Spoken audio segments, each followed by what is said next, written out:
Hello, welcome back to the channel. Today, we're jumping straight into how to use Trello's card voting system for effective team decision-making. First things first, you need to enable the voting power-up.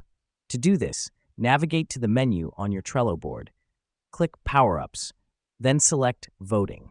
Click Add to enable.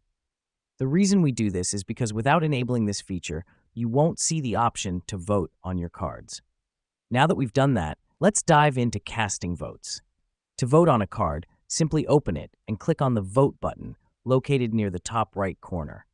This helps us because every vote counts and contributes to the decision-making process. Remember, you can also remove your vote if you change your mind by clicking the Vote button again. Next up, we're going to talk about viewing the votes. To do this, you'll need to open the card and check under the Vote button. Here, you'll see the number of votes a card has received. This is crucial as it helps you and your team to gauge the popularity or importance of the tasks or ideas represented by the cards. Now let me explain why this matters.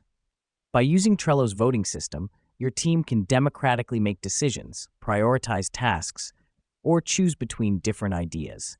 It gives everyone a voice and makes the decision-making process transparent and efficient. And finally, always remember that only members of the board can vote, and votes are anonymous.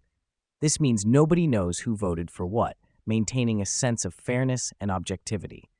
And there you have it, a quick and easy guide to using Trello's card voting system for team decision-making. Remember, the key here is to ensure everyone participates to make the most out of this feature.